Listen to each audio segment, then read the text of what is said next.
శ్రావణం mega sale మీ CMR legacy of జ్యువెలరీలో విఏలో 50% వరకు తగ్గింపు. వివరాలకు సంప్రదించండి. నమస్తే రమ్మగారు. నమస్తే జయ.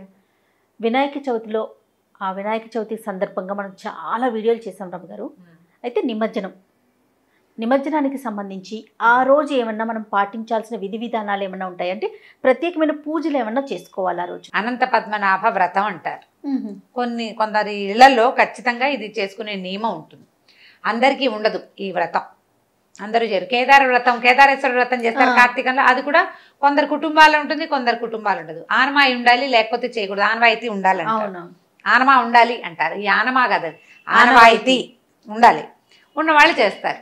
ఈ ఆనవాయితీలో ఈ అనంత వ్రతం భలే ఇంట్రెస్టింగ్గా ఉంటుంది, చాలా బాగుంటుంది పూజ. అసలు దాని మంత్రం చేసే విధానం ఎంత ఇంట్రెస్టింగ్గా ఉంటుందో. ఈ అనంత వ్రతం అంటే, అనంతుడు అంటే ఎవరు? సాధారణంగా అనంతుడు అంటే సర్పం. ఆదిశేషుణ్ణి అనంతుడు అంటారు. ఇక్కడ ఈ వ్రత కథలో ఏం చెప్తారంటే, ఈ సర్పం మీద శయనించి గర్భంలో ఉన్నటువంటి ఆ నాభికమలంలో బ్రహ్మతోటి, పాదాల దగ్గర లక్ష్మీదేవితోటి, క్షీరసాగరంలో పాలకడల్లో ఈ సర్పం మీద శయనించినటువంటి సాక్షాత్ భగవంతుడైన విష్ణువే అనంతుడని చెప్తారు. అనంత పద్మనాభ వ్రతం. అనంత పద్మనాభుడు అంటే అనంతుడి మీద శయనించి పద్మనాభుడుగా ఉన్నటువంటి విష్ణువే, కాలస్వరూపుడైన పరమాత్మే ఈ వ్రతానికి యొక్క అధినాయకుడు అని చెప్తారు. ఇది పాండవులట అడవిలో ఉన్నప్పుడు, వనవాసంలో ఉన్నప్పుడు, ఈ గణేష్ చతుర్థి వ్రత కథ అది అయిన తర్వాత ఈ అనంత వ్రతం చాలా విశేషమైన ఫలప్రదమని, ఈ వ్రతం చేసుకోమని పాండవులకి శ్రీకృష్ణ పరమాత్మ సెలవిచ్చాడని చెప్తారు. శ్రీకృష్ణ పరమాత్మే స్వయంగా భగవత్ స్వరూపుడైన శ్రీకృష్ణుడే ఈ అనంత వ్రతముని వీళ్ళకి ఉపదేశించాడని కథా ప్రారంభాల్లో చెప్పబడుతుంది. అయితే ఈ అనంత వ్రతం 14 సంవత్సరాలు చేస్తారు. ఈ 14 సంవత్సరాలు చేయాలి. 14 వాటికి తోరాలు కూడా ప్రత్యేకంగా ఉంటాయి. ఏటా ఈ తోరం వచ్చే సంవత్సరం దాకా ఉంచుకోవాలి. 14 ముళ్ళున్న తోరాలు ఉంటాయి ప్రత్యేకంగా. ఆడవాళ్ళకి వేరు, మగవాళ్ళకి వేరు. తోరపు గుర్తులు కూడా వేరే ఉంటాయి, ప్రత్యేకంగా దొరికితే పట్టుదారాలతో చేయబడిన తోరాలు కట్టుకుంటారనమాట. దాచిపెట్టుకోవాలి తోరం. అక్కడి నుంచి ఇంకా ఉన్నాయి చాలా ఏర్పాట్లు ఇందులో. ఏ స్వామిని పూజిస్తారంటే 7 పడగలతోటి, పిండితోటి కానీ దర్భలతోటి కానీ శేషశయనాన్ని తయారు చేస్తారు. ఇలా పడగలుగా ఉన్నటువంటి సర్పము, ఇట్లా పడగ, ఇలా పొడుగా చుట్టలు, ఇట్లా పడగ 7 పడగలు ఉండాలి. ఈ 7 పడగలున్న నాగేంద్రుడిని మళ్ళీ ఇలా ఉన్నవాడు కాకుండా ఇట్లా పక్కన ఇలా ఉండాలన్నమాట. పడక ఇది పిండితోటి చేసుకుని వెళ్తారు. ఈ ప్రతిమ కొనుక్కుని పెట్టుకుంటారు. అయితే పూజ రోజున ఒక పూర్ణ కలశం మీద, కలశం నిండా నీరు పోసి దాని మీద మూత పెట్టి దాని మీద ఈ సర్పాన్ని పెడతారు. దర్భలతోటి చేస్తారు ప్రత్యేకంగా. ఇది ఒక ఆర్ట్ కూడా, ఆ చేయటం దర్భలతో తయారు చేయటం కూడా ఒక ప్రత్యేకమైన ఆర్ట్. ఆ స్వామిని పూజిస్తారు. మళ్ళీ ఈ పూజ చేయడానికి మామూలు కాకుండా యమునా పూజ అని ప్రత్యేకం. నిండుగా బిందె నిండా జలాన్ని తెచ్చి యమునా నదిని ఆవాహన చేస్తారు. యమునా జలాలతోటే అర్చన చేస్తారు. దీనికి ఏమన్నా ప్రత్యేకమైన విధానం? ఆయన ప్రీతి అంతే. ఆయన కృష్ణుడికి ఇష్టం యమునా నది. ఆయనకు అత్యంత ప్రీతిపాత్రమైన నది. ఆ యమునా జలాలతోటే అర్చన చేస్తారనమాట. స్వామికి అర్చన చేసి పూజ చేసేస్తారు. 14 ఇప్పుడు ఈ 14 లెక్క కదా, 14 భువనాలని రక్షిస్తాడు ఈయన ఈ అనంత స్వరూపంతో అని చెప్పి 14 సంవత్సరాలు చెయ్యాలి. 14 ముళ్ళు, 14లో సగమైన 7 పడగల సర్పము, దానితో 14లో 28 అప్పాలని నైవేద్యం పెడతారు స్వామికి. ఆ 28 అప్పాలని దీనికి ఇస్తారు, అంటే వాయనంగా ఇస్తారు. భార్యాభర్త జంటకి ఇస్తారనమాట. వాయనం కూడా బ్రాహ్మణులు భార్యాభర్తలుగా ఉండాలి. భార్యాభర్తలకి ఆ వాయనాన్ని ఇస్తారు. అప్పాలు చేస్తారు. మామూలుగా బియ్యం పిండి అప్పాలు చేస్తారు. కొన్ని ప్రాంతాల్లో గోధుమ పిండితోటి చేస్తారు. ఆ ప్రాంతాన్ని బట్టి అప్పాలు, అప్పుపాలు, అప్పచ్చులు మారిపోయిన అరిసెలు అలా కూడా అయినప్పటికీ అరిసెలు చేసి పెడతారు, అప్పాలు చేసి పెడతారు.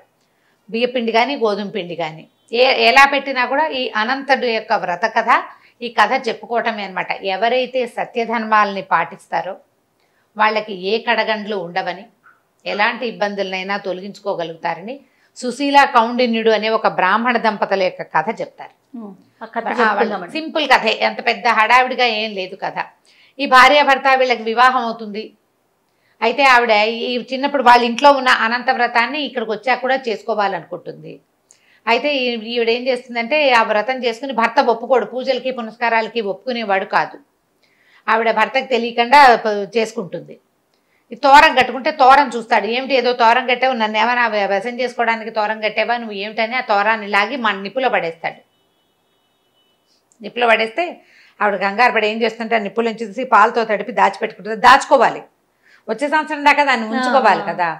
అయితే ఈయన ఏం చేస్తాడంటే ఈ అనంతుడెవడు అని తెలుసుకోవాలనుకుంటాడు. ఆ ప్రయత్నాన్ని కోసం బయటికి వెళ్తాడనమాట వెతుకుతూ. అనంతుడెవడు తెలుసుకోవాలంటే ఈ మధ్యదారిలో ఒక పెద్ద మామిడి చెట్టు, దాని నిండా పళ్ళు ఉంటాయి, ఎవ్వరూ దాన్ని ముట్టుకోరు, ఒక తేనెటీగ కూడా దాని మీద వాలదు. తర్వాత ఒక పెద్ద ఎద్దు చేలో నిలబడి ఉంటుంది, కానీ అది ఆహారం తినలేదు, గడ్డి నిండా ఉంటుంది, ఆ గడ్డి నోట పెట్టలేదు అది. అట్లా కనపడతాయి అన్నమాట.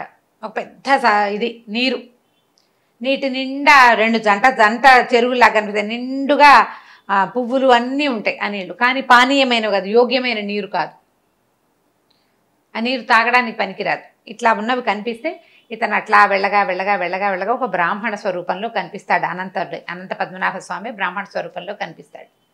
ఈ అనంతుడు ఎవడంటే అనంతుడు కాలస్వరూపుడు, అంతము లేనివాడు,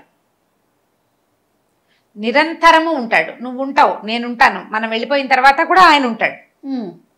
భగవంతుడు మన తాతల నాడు అదే అనంతుడు, నాన్నల నాడు అదే, మన నాడు తర్వాత నాడు కూడా ఆయనే ఉంటాడు. భగవంతుడి దాంట్లో మార్పు లేదు కదా. ఆ మార్పు లేని భగవంతుని యొక్క సేవే ఇది అని తెలుసుకుంటాడు. దీనికి చిన్న కథ ఏం చెప్తారంటే ఆవు పులి కథ చెప్తారు. గోవుని ఆవు తినేస్తానంటుంది, పిల్లకి పాలు ఇచ్చి దానికి బుద్ధి చెప్పుకొని పులి తినేస్తానంటుంది ఆవుని. ఇప్పుడు ఆవు ఏం చేస్తుంటే నా పిల్లకి పాలు ఇచ్చి వస్తాను, ఒకసారి చెప్పొస్తాను, చెప్పకుండా చేస్తే నా పిల్ల భయపడుతుంది అని అడుగుతుంది. పులి ఒప్పుకుంటుంది, వెళ్తుంది. వెళ్తే పిల్లగాని చెప్పొస్తుంది, జాగ్రత్తగా ఉండు, బుద్ధిగా ఉండు అని చెప్పి. మళ్ళీ వెనక్కి వచ్చిన ఆవును చూసి పులి ఏముంటుంది, సత్యసంధతకి మెచ్చుకుని వదిలిపెట్టేస్తుంది. ఇట్లా ధర్మానికి నిలబడిన వాడిని చావు కూడా ఏం చేయలేదు. ఆ నిలబడాలన్న మొండి పట్టుదల వ్యక్తులకి ఉంటే వాడు ఎప్పుడూ బాగుపడతాడు. దాన్నే కాలానికి ఎదురీదటం అంటారు. నిన్ను ప్రవాహం లాక్కెళ్ళిపోతుంది అధర్మం వైపు. నిలబడు, నువ్వు ధైర్యంగా సత్యం వైపు నిలబడు, ధర్మం వైపు నిలబడు. చాలా ఇబ్బందులు వస్తాయి, ఈ రోజుల్లో కుదరదు. అయినా సరే నిలబడ్డ వాడిని ఎప్పుడూ గుర్తుపెట్టుకుంటుంది ప్రపంచం. వాడికి మళ్ళీ పుట్టాల్సిన అవసరం ఉండదు.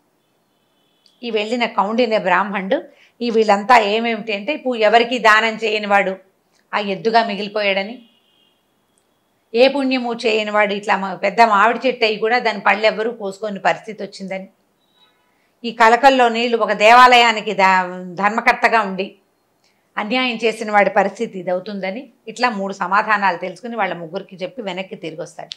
తిరిగి వచ్చి భార్యతో సహా అనంత వ్రతం చేసుకుంటాడు. 14 సంవత్సరాలు పాటించవలసిన కదా. ఇది అందరూ చేసుకునే వ్రతం కాదు, కొన్ని కుటుంబాల్లో చేసుకుంటారు.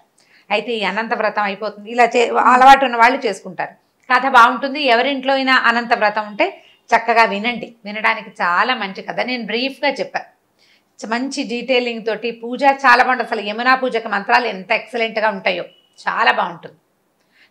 నాకు ఇష్టం అన్నమాట. యమునా మంత్రం వినడమే చాలా బాగుంది అనిపిస్తుంది. యమునని ఆవాహన చేస్తారు ఆ బిందెలోకి, ఆ యమునతోటే పూజ చేస్తారనమాట. 14 రకాల పదార్థాలు నివేదన చేస్తారు. 14, 2, 14, 28 అప్పాలైనా అట్లా ఇస్తారనమాట. మన పద్ధతి ప్రకారం ఆయా ఇళ్లలో ఎలా ఉంటే అట్లా. దీని తర్వాత ఏముంది, భాద్రపద పౌర్ణమి, మహాలయ పౌర్ణమి వెళ్ళిన మరుసటి రోజు నుంచి పితృపక్షాలు ప్రారంభం అవుతాయి. 15 రోజులు పెద్దల రోజులు అంటారు. ఈ 15 రోజుల్లో ఎవరెవరి తాత తండ్రులు వాళ్ళు మరణించిన రోజులు తిథి ప్రకారం ఆ రోజున తిథి పెట్టుకోవటం. ఈ 15 సంవత్సరంలో పెట్టలేకపోయిన వాళ్ళు ఇప్పుడు ఈ తిథి ప్రకారం ఏడాదిలో చేయలేని వాళ్ళు చేసుకోవచ్చు. పెట్టినా కూడా మహాలయం పెట్టేవాళ్ళు పద్ధతి ఉంటుంది, ఇళ్లలో ఉంటుంది. మహాలయం పెట్టడం అంటారు. మహాలయం నాడు కూడా ఏ మహాలయ పక్షాల్లో ఏ రోజున మన తాత తండ్రుల తిథులు ఏర్పడతాయి ఆ తిథి ప్రకారం ఆయన నమస్కారం చేసేసుకోవడం. ఆ రోజున నువ్వులు పట్టుకుని వీళ్ళకి తర్పణాలు విడవటం. ఒకవేళ ఈ 15 రోజులు కుదరకపోయినా మహాలయ అమావాస్య వస్తుంది. ఆ మహాలయ అమావాస్య నాడైనా సరే పెత్తర అమావాస్య అంటారు. అవును, ఆ రోజునైనా కూడా మనం ఈ 15 రోజుల్లో చేయలేకపోయిన వాళ్ళు ఆ రోజున తర్పణాలు విడిచిపెట్టినా కూడా పితృదేవతలకి చెందుతాయని, తప్పనిసరిగా ఈ కాలం చేయవలసిన కాలం అని చెప్తారు. పితృపక్షాలు వస్తాయి కాబట్టి కొత్త వస్తువులు కొనుక్కోవటము, కొత్త బట్టలు కట్టుకోవటము అలాంటివి చెయ్యరు. పెళ్లి ముహూర్తాలు అవి ఉండవు ఈ 15 రోజులు. ఈ 15 రోజులు ఒకవేళ మనకి చేత కాదు, తెలీదు, ఎట్లా చేయాలో తెలియదు అనుకో, పెద్దవాళ్ళకి పెట్టుకోవాలని ఉంటుంది. మనకి తిథులు అవి తెలియవు. తిథులు తెలిసే కమ్యూనిటీస్ కొన్ని ఉంటాయి, తిథులు తెలుసుకోలేని కమ్యూనిటీస్ ఉంటాయి. ఆ తెలుసుకోలేని కమ్యూనిటీ వాళ్ళు ఈ అమావాస్య నాడు పెద్దలకి పెట్టుకోవచ్చు. నాన్న, తాత, మా అమ్మ, అమ్మమ్మ వాళ్ళ పేర్లతోటి మనం ఎవరికైనా బ్రాహ్మడికి మోయనివ్వటం అంటే ఏమంటారు స్వయం పాకం ఇవ్వటం కానీ, లేదా ఇంట్లోనే చక్కగా పద్ధతి ప్రకారం చేసుకోగలిగితే ఎలా చేసుకున్నా కూడా పనికొస్తుంది. ఒకవేళ అవి ఏవీ చేయలేం, మహాలయ అమావాస్య నాడు తాత తండ్రులను తలుచుకోండి, వాళ్ళ పేరుతో 10 రూపాయలు దానం చేసినా కూడా ఆ ఫలితం పెద్దవాళ్ళకి చేరుతుంది. తర్వాత నుంచి మనకి ఆశ్వీజ మాసం మొదలు అమ్మవారి పూజా కాలాలు మొదలవుతాయి కదా, అప్పుడు విశేషం, అప్పుడు మాట్లాడదాం మళ్ళీ. ఇక నిమజ్జనం రోజు అలవాటు ఉన్నవారు మీరు అన్నట్లుగా ఈ వ్రతాన్ని నోచుకోవచ్చు. నిమజ్జనం చేసుకోవటం, అనంత వ్రతం చేసుకునే అలవాటు ఉన్నవాళ్ళు అనంత వ్రతం చేసుకోవటం. మనకి ఏ అలవాటు లేకపోతే చక్కగా దండం పెట్టి ఎవరింట్లోనా పక్కింట్లో కనుక వెనకింట్లో అవతల ఇంట్లో ఉంటే ఆ కథా కాలక్షేపం చేయండి, చాలా మంచిది. తప్పకుండా. నమస్తే. నమస్తే జయ.